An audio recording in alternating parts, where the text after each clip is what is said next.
మహాకుంభమేళాలో ముస్లింల సహకారం మరువలేనిది. కుంభమేళాలో మతసామరస్యం వెల్లివిరిసింది. ముస్లింల సహాయం మరువలేనిది. తొక్కిసలాట జరిగ చెల్లాచెదురుగా ఉన్న హిందూ సోదరులకు మసీదు, మదరసా, దర్గాల్లో ఆశ్రయం కల్పించారు.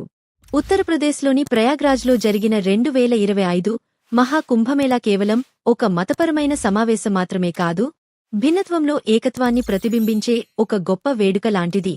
లక్షలాది మంది భక్తుల మధ్య ఈ కార్యక్రమం హృదయాన్ని కదిలించే, మత సామరస్యాన్ని ప్రదర్శించే వేదికగా నిలిచింది. భారతదేశం యొక్క ఉమ్మడి సాంస్కృతిక వారసత్వం, శాశ్వత స్ఫూర్తికి నీలివెత్తు నిదర్శనంగా నిలిచింది. విభజన రాజకీయాలకు అతీతంగా భారత ప్రజల శాంతియుత సహజీవనం పరస్పర గౌరవ మర్యాదలకు నిలయంగా మారింది. ప్రపంచంలోనే అతిపెద్ద మానవ సమావేశంగా వర్ణించబడే కుంభమేళా హిందువులకు పవిత్రమైన కార్యక్రమం. గంగా, యమున, సరస్వతి నదుల పవిత్ర కలయిక సంగ్రామానికి లక్షలాది మంది హాజరవుతారు. అయితే ఈ సంవత్సరం మోని అమావాస్య అనగా జనవరి 29న జరిగిన విషాదకరమైన తొక్కిసలాటలో కొంతమంది ప్రాణాలు కోల్పోయారు. ఈ విషాదాన్ని ఎదుర్కొంటున్న భక్తులకు ముస్లిం సమాజం క్లిష్ట సమయంలో ముందుకు వచ్చి మానవత్వం, ఐక్యతకు నిజమైన స్ఫూర్తినిచ్చి అండగా నిలిచారు. బాధలో ఉన్న వేలాది మంది భక్తులకు స్థానిక ముస్లిం సమాజం తమ ఇల్లు, మసీదులను హృదయపూర్వకంగా తెరిచి ఆశ్రయం, ఆహారం, వైద్య సహాయం అందించారు. జాన్సేన్ గంజ్ రోడ్, నఖాస్ కోహ్నా, ఖుల్దాబాద్ వంటి పరిసరాల్లోని మసీదులు, దర్గాలు మరియు ఇమాంబరాల్లో దాదాపు 25,000 మందికి పైగా యాత్రికులకు వసతి, భోజన సదుపాయాలు కల్పించారు. హిందూ సోదరులకు ఇష్టమైన వంటకాలు వడ్డించారు.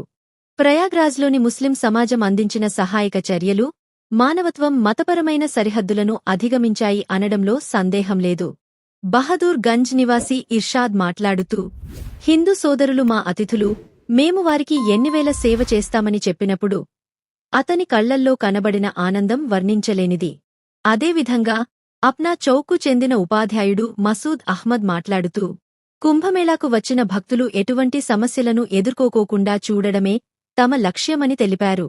కుంభమేళాకు వచ్చిన 35 ఏళ్ల రామ్ శంకర్ గుండెపోటుకు గురైతే సత్వరమే సిపిఆర్ చేసి అతని ప్రాణాలను కాపాడిన స్వచ్ఛంద సేవకుడు ఫర్హాన్ ఆలం అందరి హృదయాల్లో ఐక్యత స్ఫూర్తిని మరింతగా నింపాడు.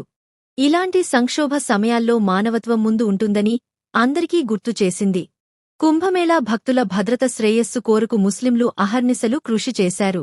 ఆనాటి గందరగోళంలో కూడా మసీదు మత పండితుడు ఇమాం వసీయుల్లా మరియు స్థానిక ముస్లింలు రోషన్ బాగ్ పార్క్ వద్ద భక్తులకు మంచి నీళ్లు, ఆహారంతో పాటు నిత్యావసర వస్తువులు పంపిణీ చేసి అందరి హృదయాల్లో సుస్థిర స్థానాన్ని సొంతం చేసుకున్నారు.